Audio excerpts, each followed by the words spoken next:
悟空与比鲁斯假扮的莫娜卡进行了一场闹剧般的较量。生活恢复平静后，琪琪发现悟空有些不正常，只吃了平时饭量的一半。悟空说：“我没什么胃口。”琪琪心疼地看着悟空：“你是不是生病了？居然不想吃饭？”悟空说：“我很早就这样了，怕你担心没告诉你。”悟空拿着购物单去买东西，结果身体无法转向，悟空一用力来了个360度大旋转，一下摔到了地上。回家后，悟天扒开老爸的头发，看到头上起了个大包。琪琪说：“普通医生也看不了你不普通的身体啊。”他突然想到了界王神，他应该可以看。悟空起身准备界王星，瞬间来到了一个房间里，这看着也不像界王星啊。哪想到布尔玛刚洗完澡出来，看到悟空在自己床上，吓得大叫了一声。贝吉塔听到声音，急忙跑了过来。布尔玛调出武器对准悟空：“你大半夜来我家干什么？”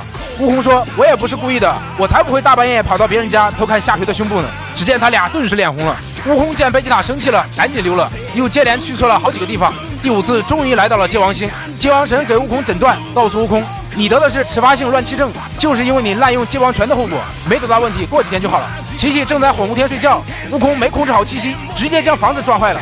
悟空回头一看，琪琪面露凶光，房子轰然倒塌了。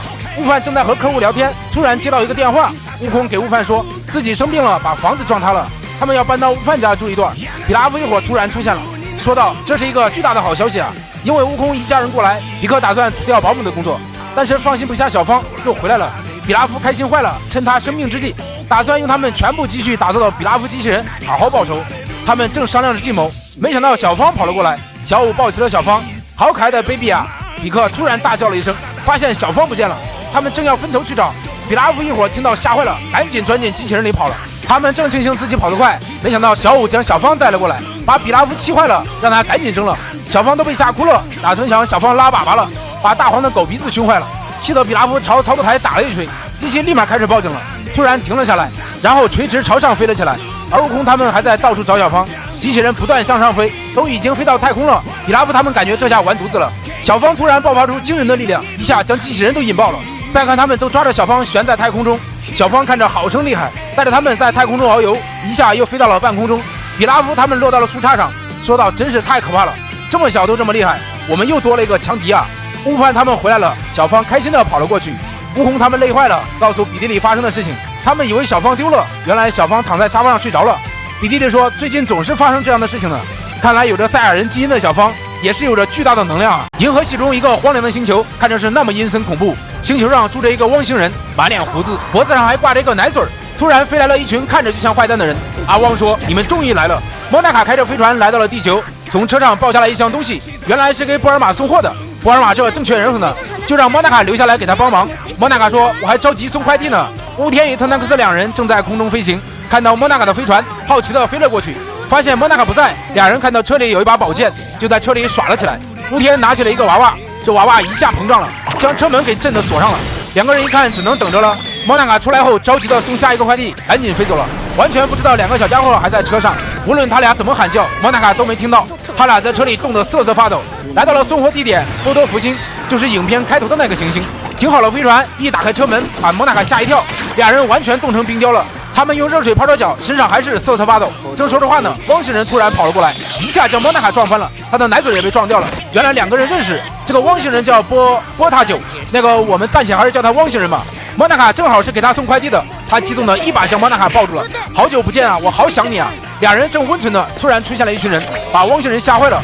没想到你还有同伴，和他们没有关系，你们找我就好了。特南克斯说：“看他动作好强啊！”他们要动手了，吓得汪星人连连后退，一屁股坐到了地上。莫娜卡又被吓晕了，原来这么弱啊！特南克斯和雾天过来帮忙，3下5除2将一群人干趴下了，把他们吓坏了，赶紧溜了。一个手下往后一看，正好看到了那个奶嘴，他俩问汪星人：“他们是谁啊？”汪星人说道：“他是格里鲁，正在找这个星球神秘力量的坏蛋，我就是守护神秘力量的人。”他顺手朝自己胸前摸了一下，这下糟糕了，东西丢了。他们打算前去寻找。被吓晕的莫娜卡怎么叫都叫不醒，刚把他安顿好，一个坏蛋悄悄出现了。他们正在到处寻找，突然听到一个声音：“你们是在找这个吧？”特南克斯和雾天正打算出手，他们将莫娜卡抬了出来。莫娜卡哭的是鼻子一把泪一把，最后所有人都被他们绑了起来。原来奶嘴是一把钥匙，格里鲁将锁打开后拿出了一个保温杯，再一看里面，只听到他大叫了一声。布尔玛通过监控录像发现了两个小家伙和莫娜卡走了。布尔玛特地将夹克叫了过来，让夹克帮忙把特南克斯接回来，然后和贝吉塔一起出发了。再看波多福星的情况，格里鲁正在追赶雾天他们，特南克斯一下摔到了地上，他们飞过来正要射击特南克斯，贝吉塔及时赶到救下了他们。不一会儿的功夫，将一群坏蛋制服了。他们被打倒后化作了一团液体。贝吉塔说道：“就剩下你了。”没想到这团液体将贝吉塔包裹住了。过了一会儿，又将贝吉塔吐了出来。贝吉塔完全提不上任何力气。再看这团液体，变身成了贝吉塔的样子。贝吉塔惊呆了。大家看着这个红色贝吉塔，彻底惊呆了。贝吉塔问：“你究竟是什么人？竟然敢变成我的样子？”他说：“我吸收了你的全部力量，我才是贝吉塔，你只不过是我的皮囊而已。”贝吉塔听到愤怒了，站起来朝他发出自己的大绝，但是完全发不出来。贝吉塔完全不敢相信。红色贝吉塔说道：“你是不是想用这招？直接发出了冲天炮？你现在看明白了吧？我才是贝吉塔。”格里鲁过来摸着红色贝吉塔，这力量太惊人了，你把其他人的力量也吸收过来。说完他就发出触角，夹克及时出手将他的触角打掉了。这家伙又开始得意了。而武田一特南克斯带着大家赶紧跑了。等夹克回过神来，发现大家都不在了，正准备吸收他的能量，只见夹克脚底发出了大量烟气，赶紧跑了。大家躲进了一个山洞中。贝吉塔问：“这究竟是怎么回事？”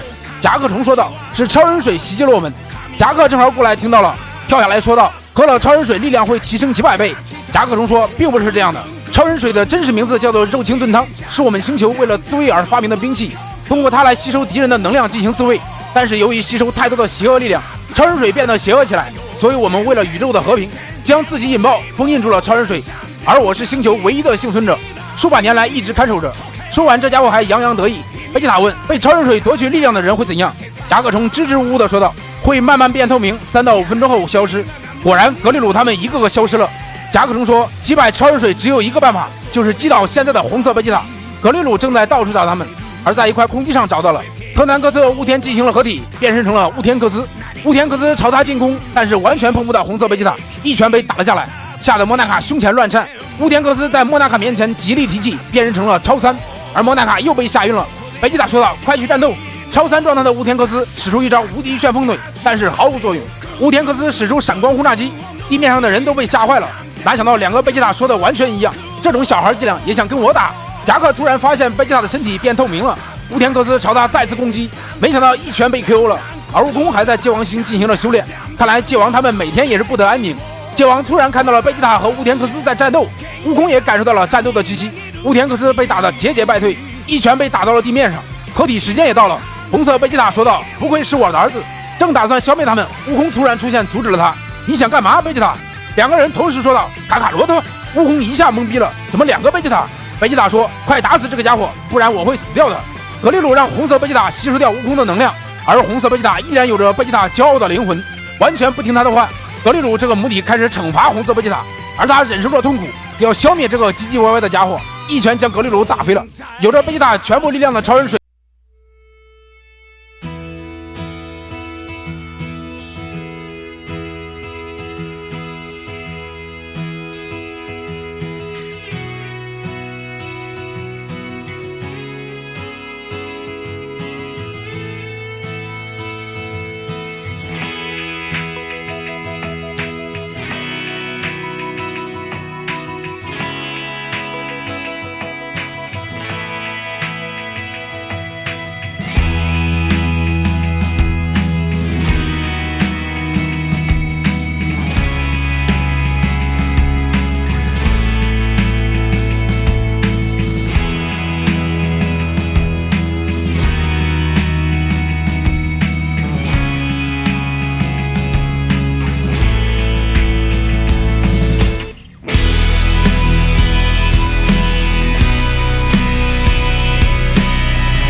的核心破碎了，甲壳虫再次将它封印了起来。大家又平安地回到了地球。画面一转，一个背着剑的剑客在破烂不堪的城市中穿梭着，他正锁在墙角处休息。突然，外面发生了剧烈爆炸，